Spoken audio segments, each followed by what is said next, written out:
I am a All right, huge hey idiot. guys. I'm True sorry. fans saw the pre-show over on John's account. Let me go ahead and delete the pre-show now, because I'm sure my audience is like, "What the fuck?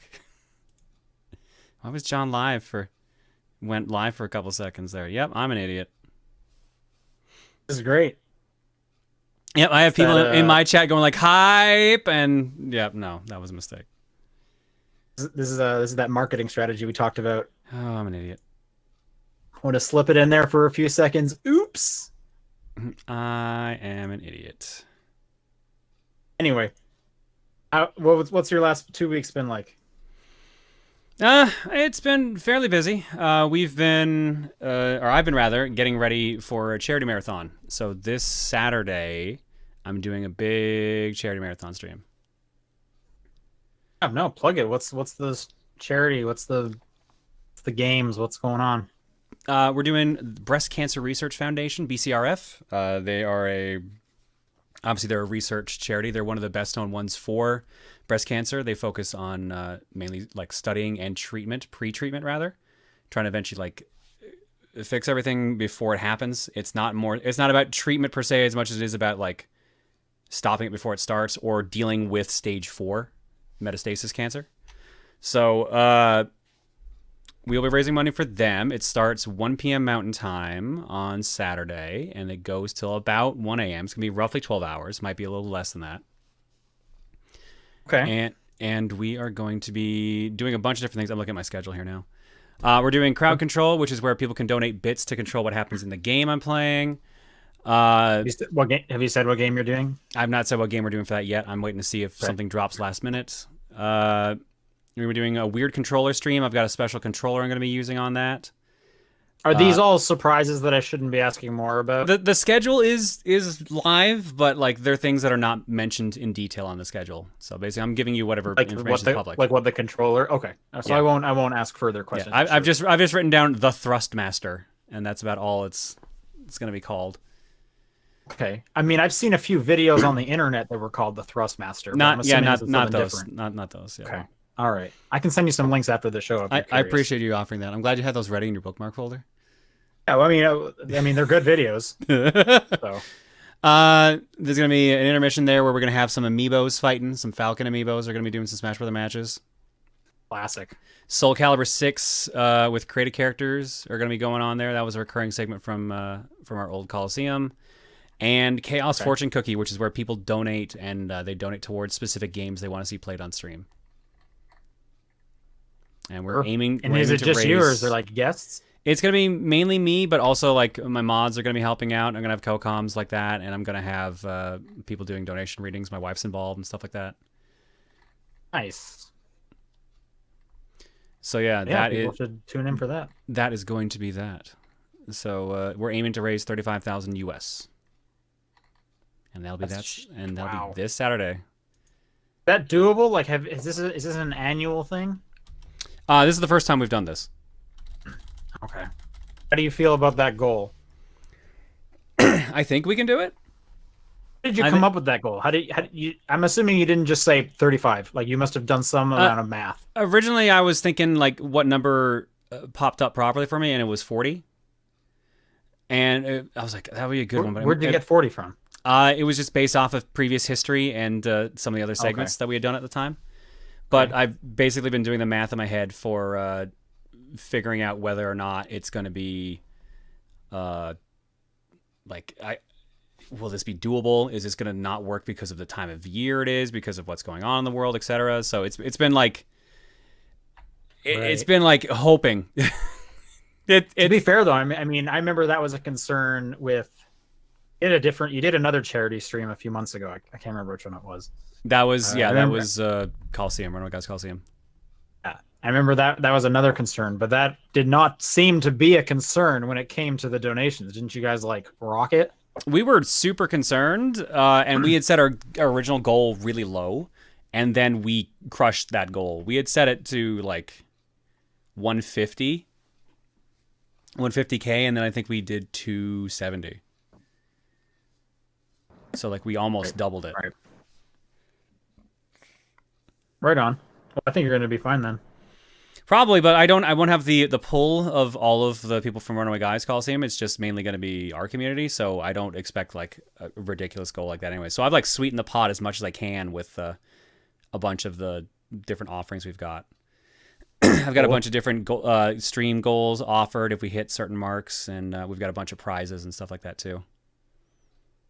Right, I think I've seen some of the prizes on Twitter and whatnot, like amiibos and stuff. Yeah, there's someone made a custom Rosa John amiibo that's gonna be for sale, or sorry, for raffle. We're giving away a Switch. We've got some special things from DC Douglas. We've got a bunch of artists are offering commission slots, and we got it. What's the Razer keyboard we got offered? One of the company we're working for, or rather the charity we're raising money for, had a couple prizes. They slipped our way. So we've also got a Razer Huntsman Quartz keyboard. So like a nice gaming keyboard in hot pink. With crazy LED lights, I'm assuming. Yep, of course. It's Razer. Why would it Did not? you see that credit card they announced this last week? Oh God, that was real? I mean, I didn't look too into it. I'm assuming it's real. I thought people were joking about that. I mean, I could be. I didn't see anyone say it was a joke, but I didn't actually click the link. So I could be talking out of my ass, but... On the chat, excited about the hot pink keyboard. Sure. They better be.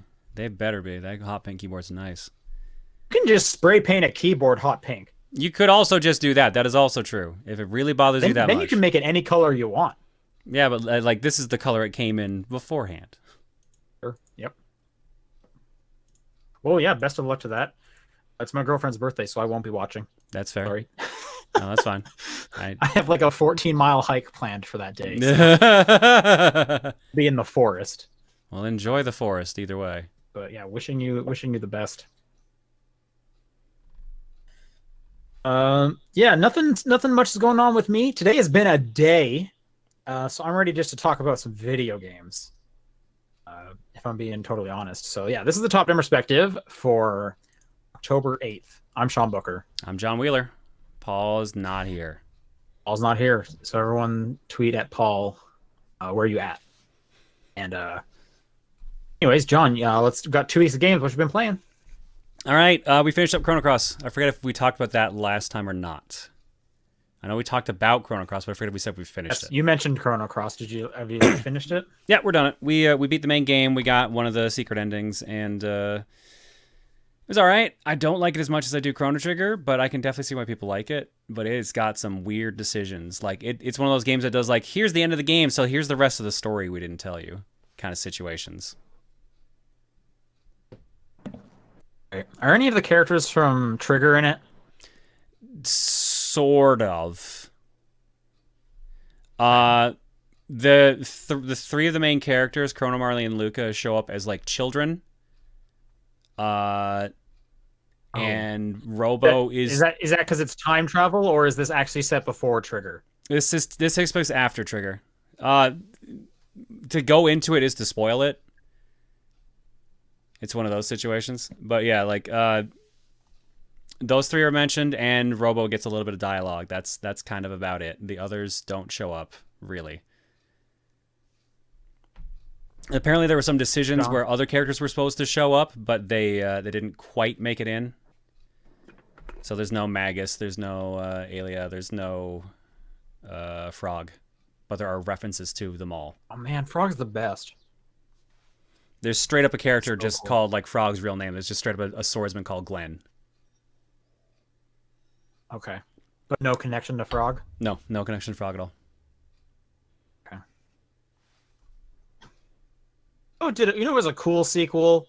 How they tied that together was Golden Sun and Golden Sun 2. Yeah. Didn't they? Those like took place almost simultaneously, didn't they? And then they jumped it like a year later. Like there were some tie-ins at the beginning. Oh, I think it was straight up 2 took place right after 1. We got a whole new cast of characters, and you like slowly like collected the first 4 characters from that game. So that's mix how your party up. Yeah. Golden Sun's a great series, but anyway, Chrono Cross. I mean, I was pretty much done with Chrono Cross. We've talked about it before, so. All right. So other than that, we started on stream playing through Alice Madness Returns. So we're playing through that on Mondays now. Okay. Yeah, I gave them a list of Right. spooky games, and they wanted Alice. So Spooky games. Okay. Yeah, I remember that game being just like weirdly long yeah, for it like the looks like kind of game it is. it's gonna be like 15 hours. I think is what how long to beat puts it at. 15 to 22 in that Really, range. in my head it was like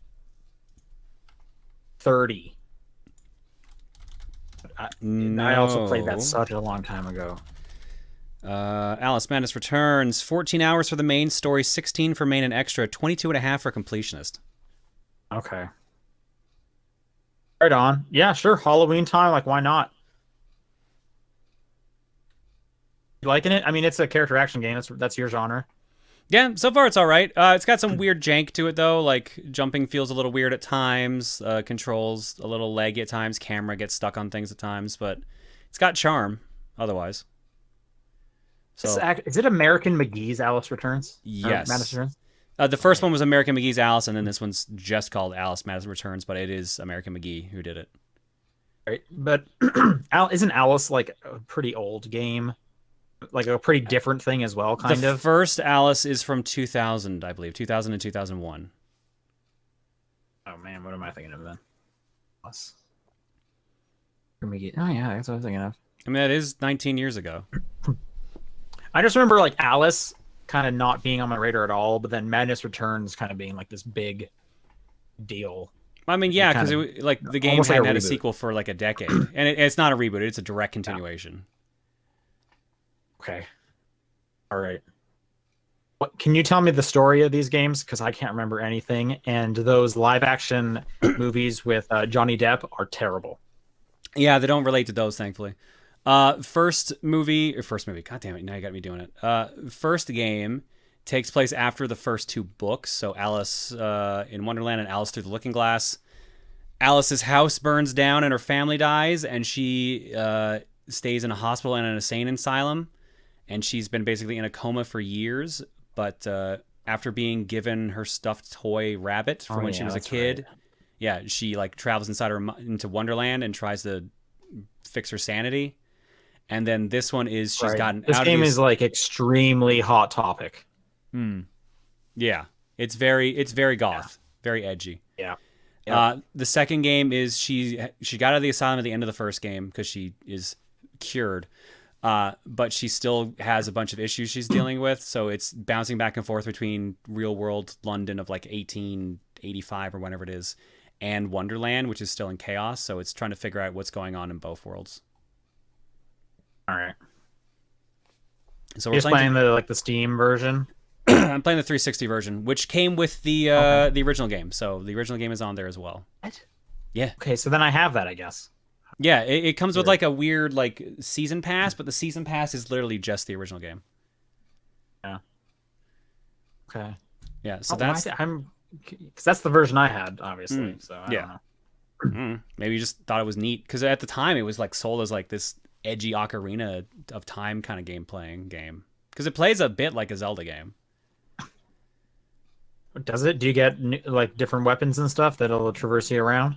That's sort of like you've got like a triple jump and a hover, but you get some weapons like we're using the Vorpal blade, which is basically well, not quite a butcher's knife, but pretty much is like it's. Right. Right. Yeah. But then you get like a Right. hobby horse. Is like spooky games? Is that kind of like the thing you're doing, or is it just this Yeah, happens to be a spooky one? I gave chat or gave my subs rather like 11 spooky games and one non-spooky game because that's just how the voting went. And they wanted Okay. Alice. What was So the Alice, non-spooky game? the non-spooky game was The Misadventures of Tronbon. Okay. So it's a Mega Man Legends I thought spin-off. you were about to say the Misadventures of PB Winterbottom, and I was like, hell yeah! But that's also kind of a spooky game now that I think about it. Yeah. And I don't think I own that. Anyway, what did you hope won? I'm cool with what won. I was kind of hoping for the Mummy Demastered or Resident Evil 3 remake. Okay, I heard that was actually like surprisingly good, especially in comparison to the movie. Yeah, it was definitely better than the movie. And Resident Evil 3 remake was also my other choice. I was hoping would win. Okay, yeah. Was that this year? Resident Evil 3 It remake? was, Yeah, wasn't it was it? like January. Yeah. They were Yeah. because last year was Resident Evil 2 2020, am I remake. right? Yeah. It's been a great 12 years. Other Exactly. than that, Yep. yeah. So we're playing that on Mondays, but on Wednesdays we started playing Dead Space 3. Okay, I was just talking to a friend who's like going through all the Dead Spaces. Mhm. Three's. I haven't Three's played weird. three. Three's I weird. think three's weird because yeah, it's not a horror game, right? They're just like It- let's ratchet up the action adventure Yeah, stuff going on with it's it. definitely the Resident Evil 5 of Dead Space. Like it's more action focused and it's co-op. Right. Yeah, I remember big emphasis on co-op. Honestly, that's the one like I should play and I'd probably into the most. I've only played two because one is Two too was scary. good. Two was good. Two was like the right balance. Yep. One is my favorite probably, but it's definitely more horror than the others have been. Three so far, three like we've been flying around in space. We've been collecting and like creating things like you can craft materials and weapons and stuff. It's been fun co-op, but like it's definitely a bit weird compared to the other ones. But it's been real fun so far. So we're doing that on Wednesdays with my buddy G. We've been having fun doing that. Yeah. Other than that, I'm trying to remember what's on my list because I didn't have it up in front of me. I was playing a lot of Super Mario Brothers 35 when that came out. Okay, yeah, we talked about this a bit last week, so I'm curious to get your opinion on it. I really like it. Okay, I was gonna say if you're playing a lot, you probably really like it. We're both pretty like negative on it, Paul and I. Ooh, I had a feeling. I honestly had a feeling on that.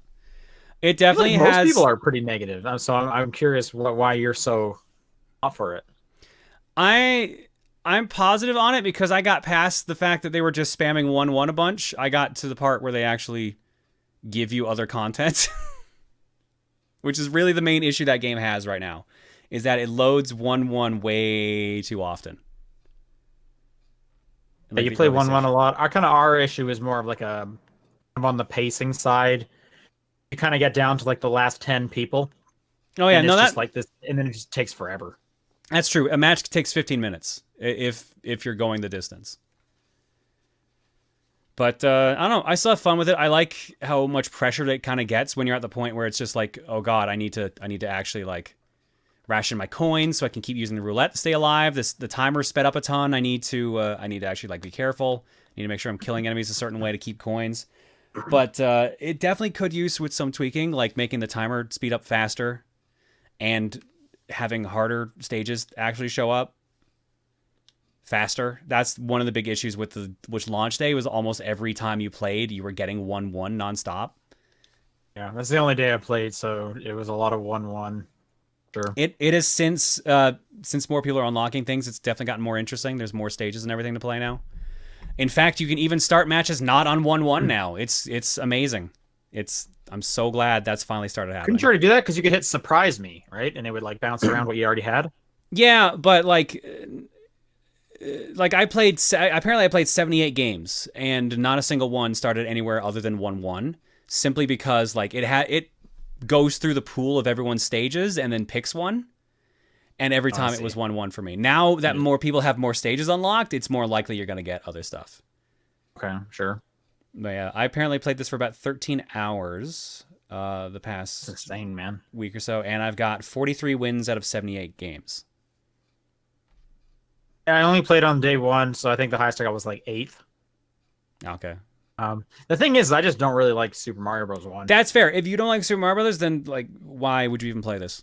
Yeah, so it's not doing like a whole lot for me. And I know the physics are different. Yeah, they're not that different. They're different enough. They're different enough to make them feel better, but they still have that Mario 1 jank of like, you have no forward momentum at times. You're dead now. Right. I like the whole idea. I feel like this game is just kind of better on paper than it is. I know you're the opposite because you're into it, but that's just kind of my general feelings is I think the execution was not as exciting as the idea of it. I would have loved if they should have done like Super Mario Maker 35 where I could have like weird enemies from Mario 2 dropping in.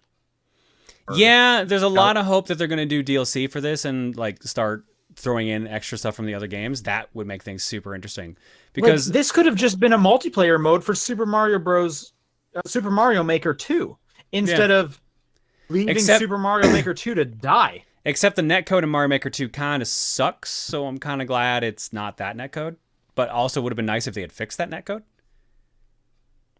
Like, no, I wish they had done tons of stuff with Super Mario Maker 2. And this could have, like, imagine if you were just, instead of hopping around stages just from Mario 1, you were hopping around stages from the first 3 Marios and land.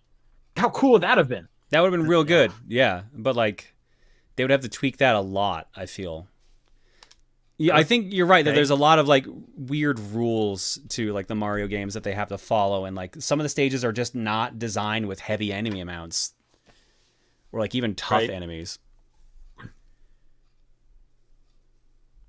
Well, I don't know. Would you spend, similarly to Tetris 99, would you spend $10 for an offline mode?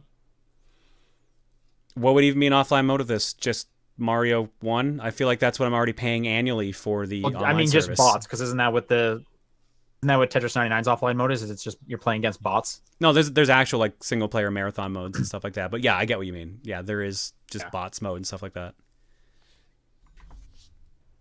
I'm curious, because that's going away in March as well, right? And this is a March ending one. Weird. That's so weird. It is very strange. But enjoy it while you can, I guess. Yeah, it's got cool ideas.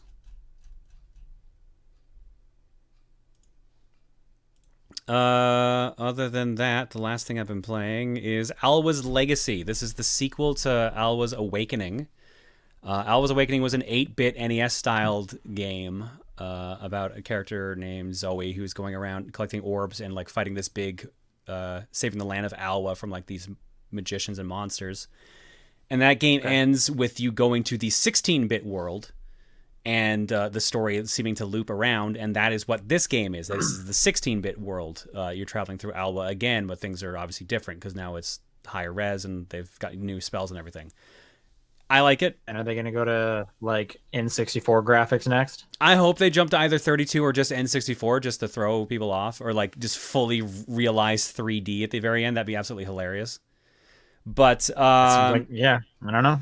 But this one's got some weird jank to it. Like, it's like not taking inputs sometimes, and, like, the stage layouts are a bit weird at times. Like, there's a lot of weird decisions in this, and a lot of bugs right now that I'm hoping gets fixed with patches. It might even be patched on Steam, but I'm only playing the Switch version, which still has some issues.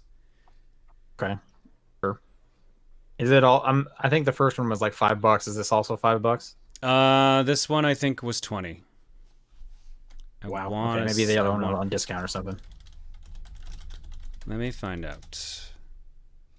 On Steam, it is $18, so I'm going to assume my guess of $20 was correct. 20, yeah, Canadian at that point. Which one's better?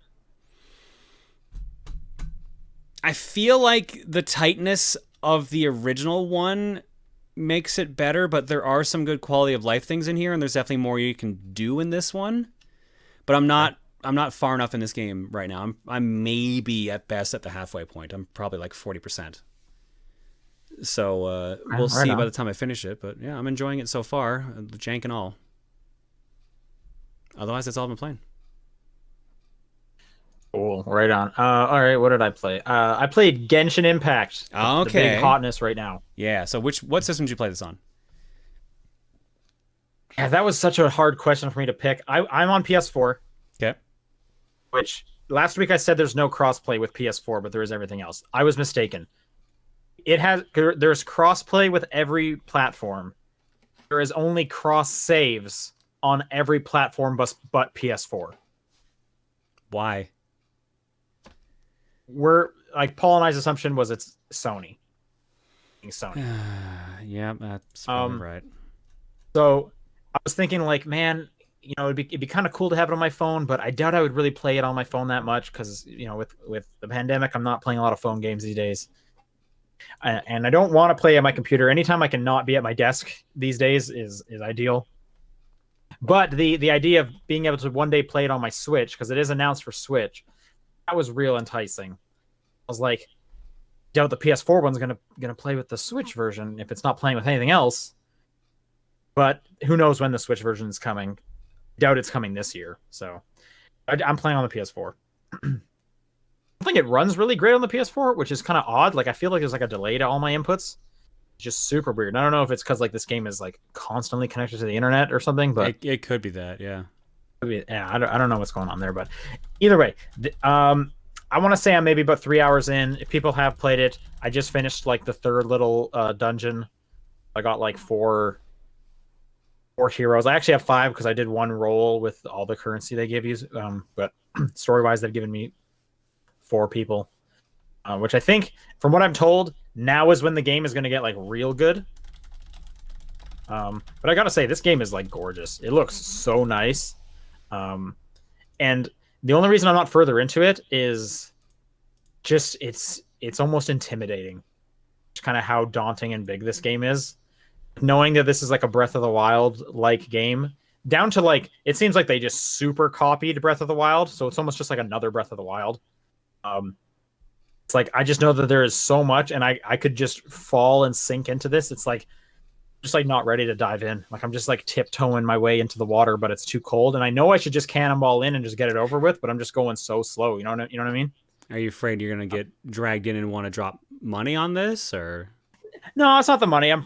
From what I'm told, this game like almost is acting like it forgot it was a free-to-play game. Like the value proposition of the game seems insane to me. You can easily just have a fantastic time before having to put like before even wanting to put money in. I understand you never really have to put money in. And you just got yourself a sequel to Breath of the Wild. So all the stories I'm hearing and listening to people talking about this game on podcasts, this game sounds absolutely incredible. But I just know there is like so much to it. The map seems so big. It's like I'm just like, it's a little daunting to be like, am I ready to just start an absolute massive game right now? So like I said, I'm going a little bit slow. The other part is I'm playing another game that I'll get into in a bit, which is also a big open world game. So they're kind of batting each other at the same time. Either way, yeah, this game has it plays well. The combat is real cool. It looks great. The music's real good. The music's even similar to Breath of the Wild, where it's like pretty somber and low key until something pops up. But I'm hearing just like incredible stories of like they have the equivalent of like Korok seeds. Like if you kind of see something off in the distance and there's like a little two like shrines and one's lit, there's definitely going to be a little puzzle there to do something. And what's great is the sense of progression is really nice. Because you kind of have this overall, I forget what it's called. It's like adventurer rank or something like that, where like anything you do adds to the adventure rank, including like opening a chest. Opening a chest, there's a couple of points for your adventure rank. And as your adventure rank increases, you just get access to more of the map. You get access to more missions. And a lot of the missions are replayable, kind of like the MMO style of like, hey, you can play the level, the character level 5 version of this one. You can also play the character level 25 version of this one. So you can come back later and just do that a harder one, which is really cool. The enemies are pretty cool, and they all have these elemental abilities. So it's like if people are standing in water and you use your lightning person, you will do like extra lightning damage. You can freeze enemies. The really cool dynamic and flow to how the elements play off one another that I'm really liking. And to the point, like it seems you can get like real deep in the combat if you want to and get some crazy chains going, which is super interesting. I'm super excited to kind of see where it's about to go, especially hearing that after those first 3 temples, which is where I'm at, is where it's about to get like really good. So that's my plan. You're a Breath of the Wild fan. You have any interest in this? I've been hearing a lot of good stuff about it. I've been wanting to get into it, but I wasn't sure what platform to get it on, nor was I sure like how long it was or was it worth getting my time in since it's a gacha game. Well, like I was looking on Steam just then, and it's not on Steam. It's like you have to download it from their website. Do yeah.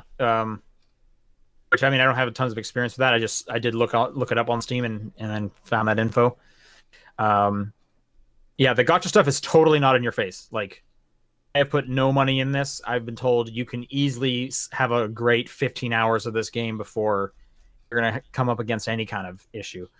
Even then, you're like they give you, you're kind of gated by some elemental stuff, but they give you an element of each person. You get elemental characters pretty easily.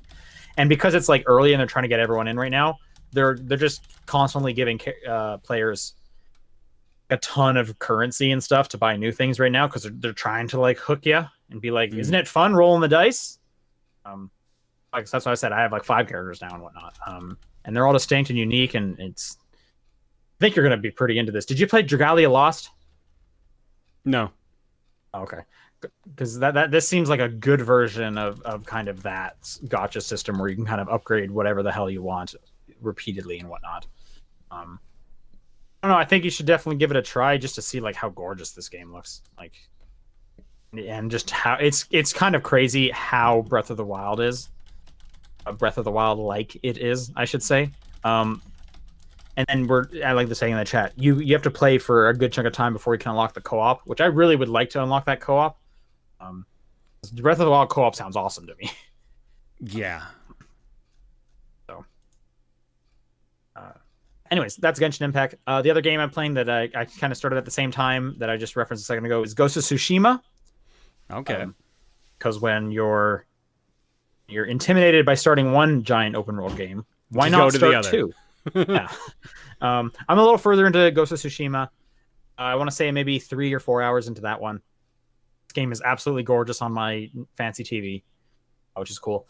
I'm not playing the Kurosawa mode. From what I understand, the mode sucks.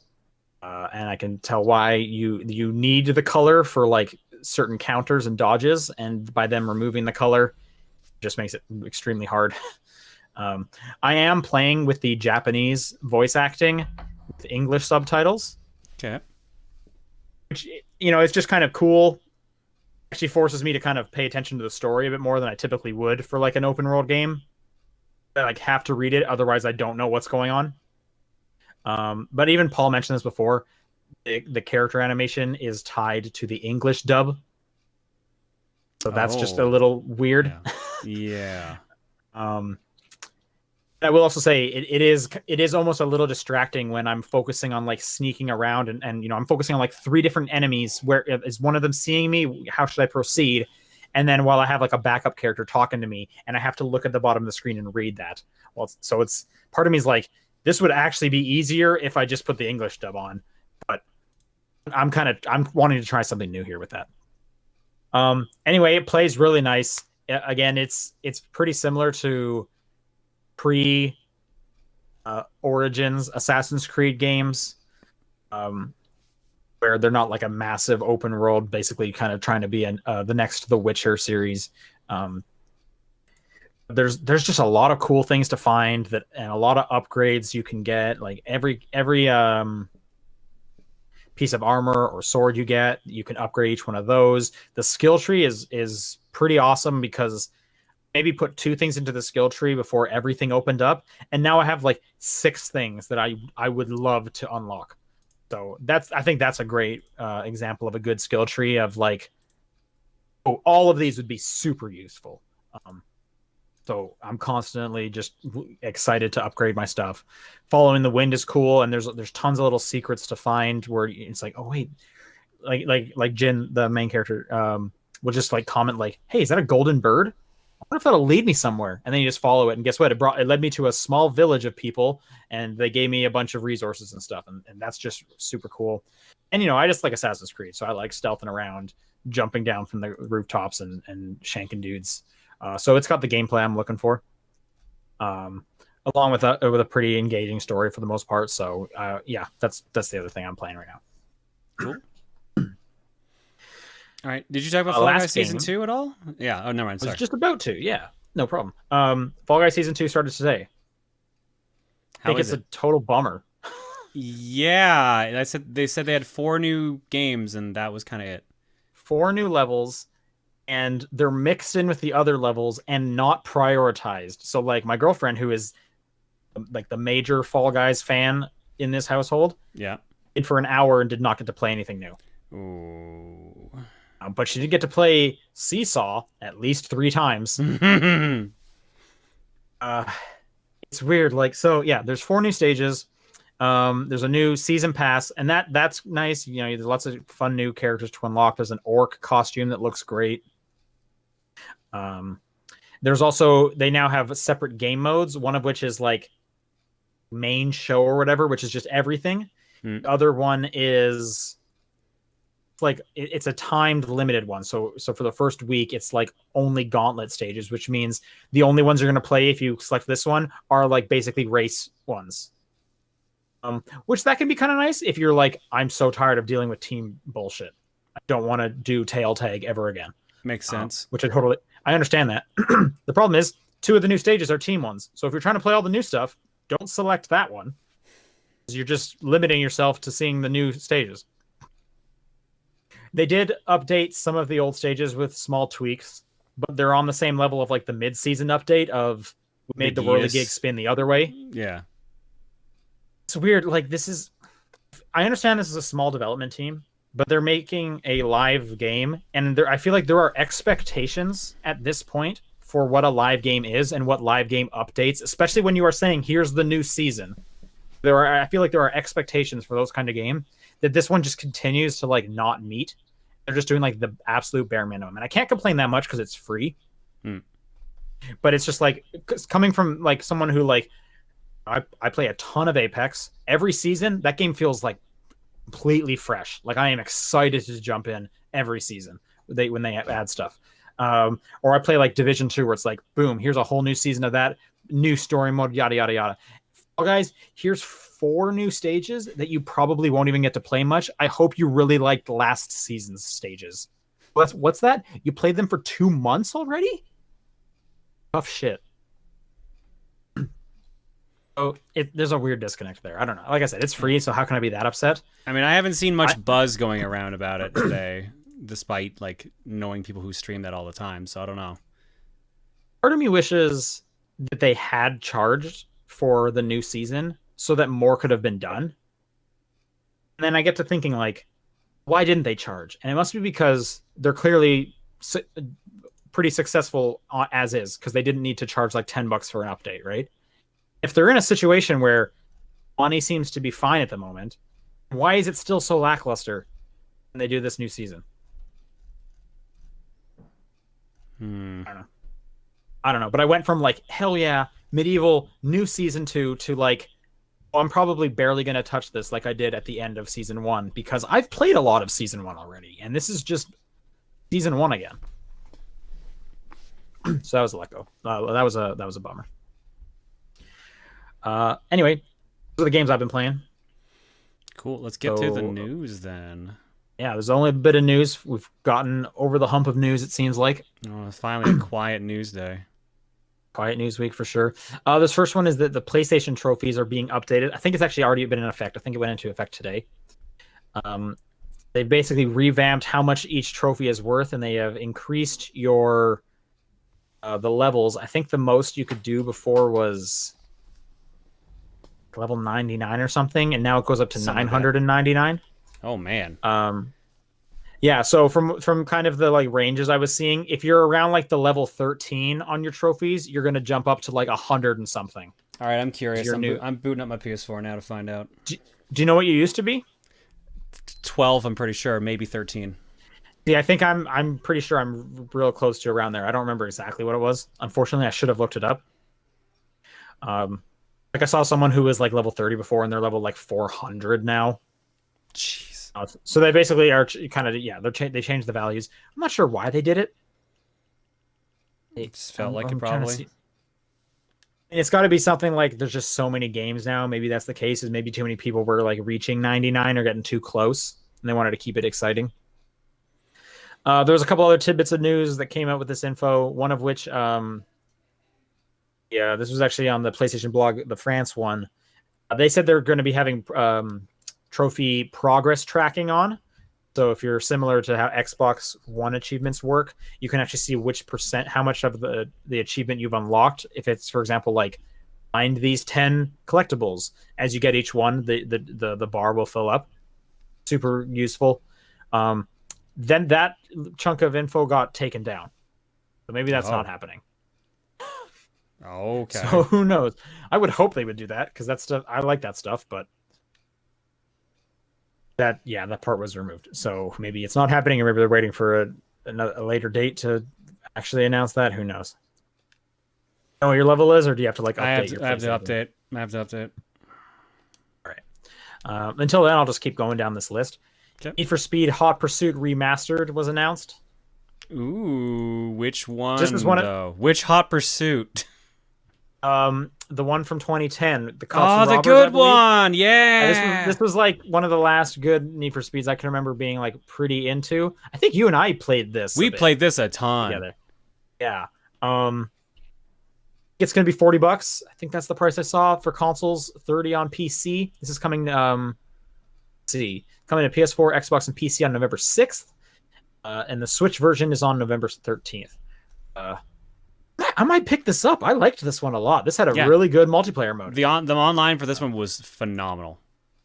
This was Very basically fun. Burnout meets like Cops and Robbers. It was great. It was pretty much a Cops and Robbers game mode where you would get abilities and you would like attack the other team, whether they're behind you, dropping spike traps and stuff. And it was just a pretty exciting time. I just remember playing a lot of this in my freshman dorm when I first got to college. So that might just be nostalgia for me. But yeah, I'm looking forward to that. Continuing on, Mortal Kombat 11 got some news today. Everyone's been sending this to me. Yeah, why is that?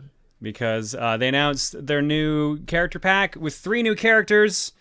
And they you're a big finally, Rain fan, right? Yeah, I love Rain. Rain's great. They added Rain. They're adding Rain. They're adding Melina, and they're adding Rambo, who is actually is voiced by Sylvester Stallone. Yeah, and for reference's sake, Arnold is in the game already as the Terminator, but it is a sound-alike. It is not actually Arnold. Arnold picked someone to voice him in the game, but this is actually Sylvester Stallone. Yeah. I mean, what is Sylvester doing these days? Creed 2, which came out like 2 years ago, 1 year ago. He's been doing movies. He's directing a bunch. Yeah. That's true. You're right. And wasn't he in Guardians of the Galaxy 2? Yes. As Yondu's old mentor or something like that, or like the leader of the space pirates. Like, I don't remember. I haven't seen Guardians of the Galaxy 2 in a long time. I think I only saw it once as well. So that's the next character pack that's happening. They did also announce Mortal Kombat 11 Ultimate, which is going to include everything, and this one will get a like free upgrade to the next gen consoles if you purchase it on current gen stuff. Isn't it crazy those consoles come out in a month? Yeah, it's weird. It doesn't feel like a launch right now. It's gonna be super weird, but yeah, 1 month. I'm excited, man. Can't wait to not play that much games on it, or to just continue playing Apex on my Xbox Series X. That's probably what's gonna happen. Is I'm gonna boot up Apex. But yeah. Anyways, this next story, I wish Paul was here for it, but the Resident Evil reboot got a whole bunch of cast members. Do you have any interest in the Resident Evil movie? Because we can move on if you. Is this Paul W.S. Anderson, or is this the one that's on Netflix, or what is this? This is the Resident Evil reboot. I don't think it's the Netflix one, because isn't that one animated? Yeah, that one's like about like Wesker's kids or something like that. It's weird. It's not that one. I think there's a whole bunch of Resident Evil film and TV properties happening. This one has like, it has Wesker, it has Jill, Claire,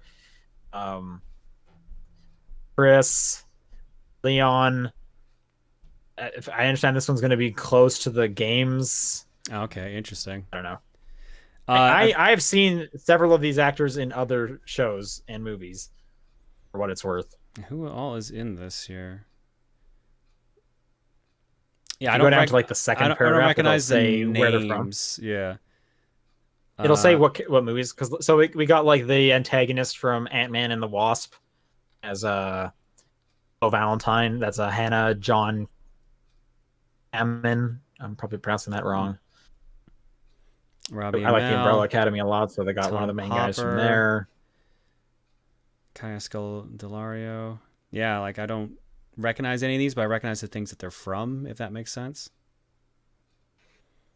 But yeah, no, they've got Chris, they've got Claire, Jill, Chris, Wesker, Leon, and William Birkin. So they've covered basically the plots of Resident Evil 1 and 2, and maybe even 3.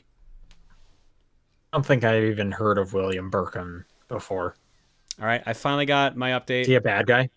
William Birkin Okay. is the guy who creates the virus. He's from the second game. All right.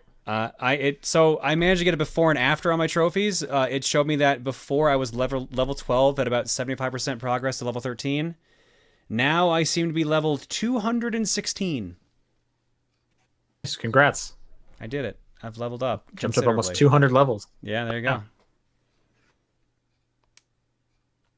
All right. No, that's going to do it for news. All right. That was short compared to the last couple of weeks. Good Lord.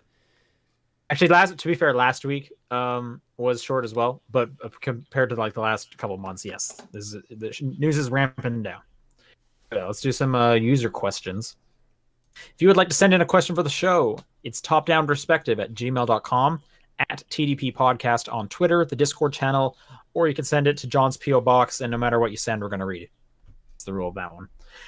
This first question comes to us from Rinku. Have you ever disassembled a video game console or controller before? If so, why, and how did it go? Yes. I've done this a couple of times. No. Most people won't. I had one controller that got soaked in pop, so I popped it open trying to save it, and did manage to save it. I've also had to replace the rubbers on an NES controller and a Super Nintendo controller, so I've done that for both of those. And I've also taken apart an NES to replace the pin connector. The rubbers, like the start buttons? So each button, like there's the plastic buttons that you're used to pressing, like the rubberish buttons.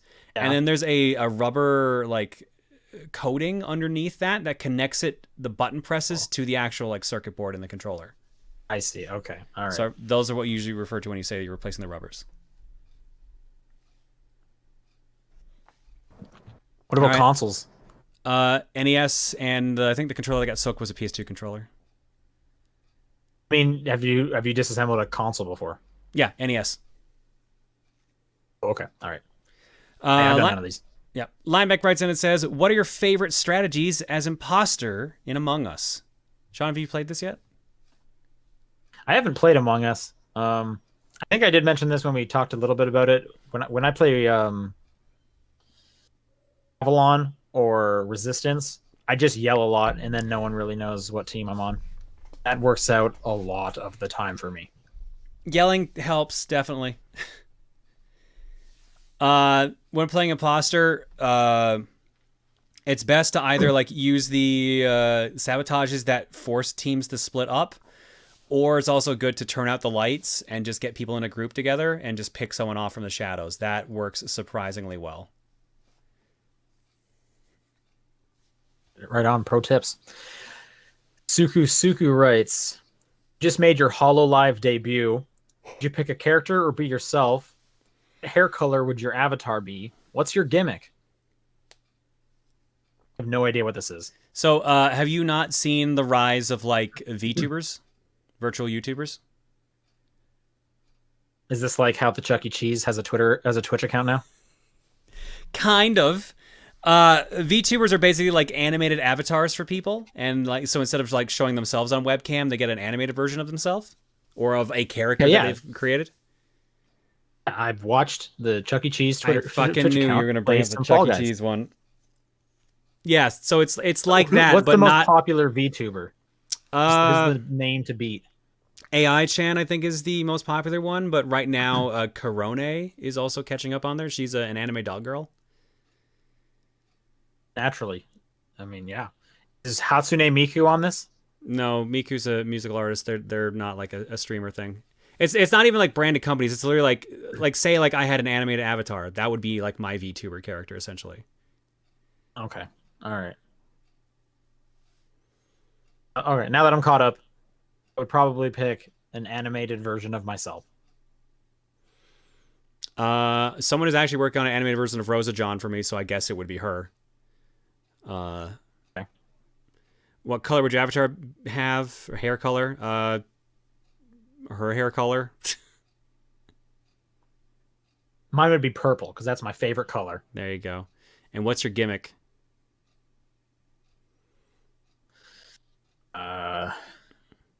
Nudity? Is that allowed? No, that is not allowed. That is OnlyFans. You gotta do an OnlyFans for that. Okay. See, I'm just trying to get like all the followers, so I just figured let's just do the shortcut. Just jump right to Um, the end game there. yeah. Just like show my feet every time I get a subscriber. We turn on the feet cam. Why are you like this?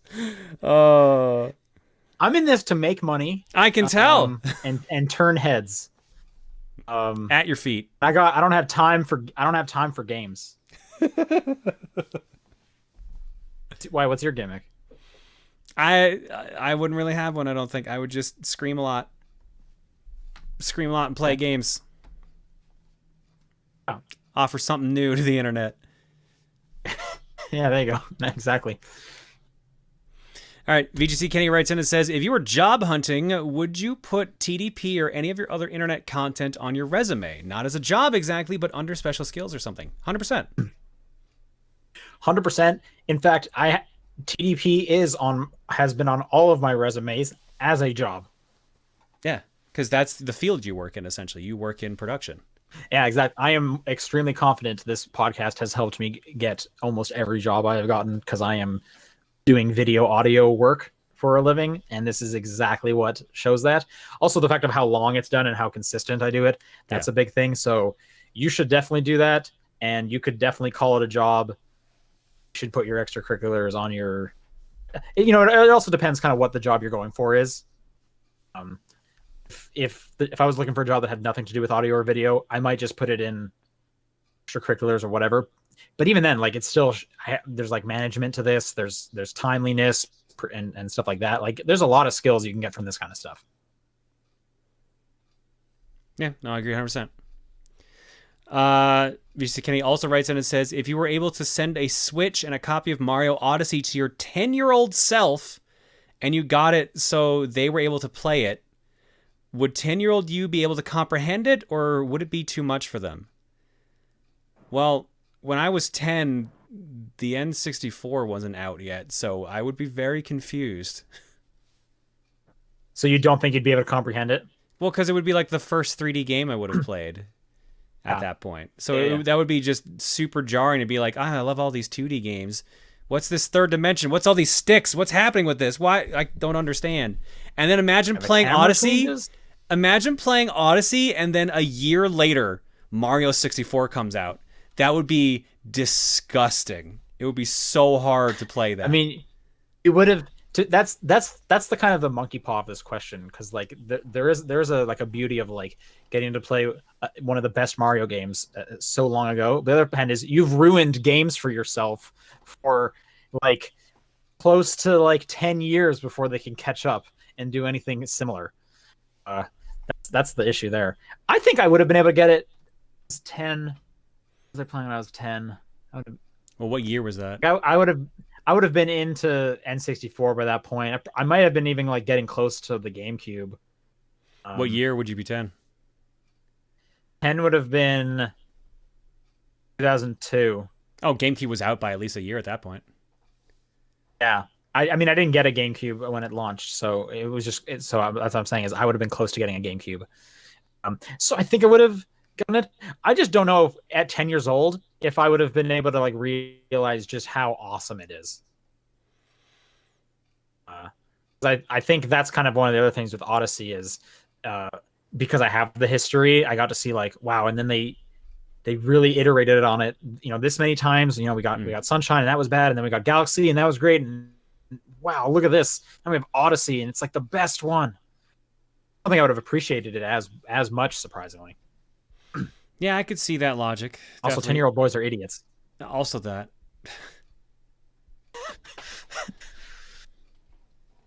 I think yours... I don't think you'd be able to comprehend it. I wouldn't be able to, because it would be the first 3D game I would have played, and then then to see everyone be excited about Mario 64 would be brutal. You're right. It would completely ruin gaming for me for like a decade to 2 decades. Yeah, I think you might even reject it. You might even be like, I don't want to do this because I only want a side scroll, or you know what I mean. I don't want to deal with 3D, and maybe you would actually go to 64 because like it's janky enough. Like the jump to it is not as drastic. It feels like where it should be. Yeah. Yeah. Maybe that's what it would be. Yeah. Who knows? Rasterman writes, "What's the name of that RuneScape podcast Nathan wanted to do years ago?" I have no idea. Do you remember? I don't either. I do not. I wonder if we ever did beat it. That was such a long time ago. I don't even know how would I find that out besides going back and listening to those podcasts. If someone who is listening to the old I bet you a podcast viewer knows finds it. out, please write in. I bet you a viewer knows Feel free it. to write in and we'll read it when that happens. And second question from Rasterman, what was the first nickname you ever used online? Proto Man. Proto Man? Yeah, as in like the Mega Man character. Yeah.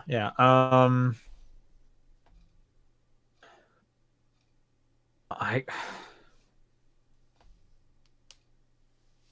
have my Angel Gamer one, and that's why I've never changed it because it's so old and stupid. I want to say like my first like Hotmail account was like Blue Monkey Dude or something like that. That sounds great.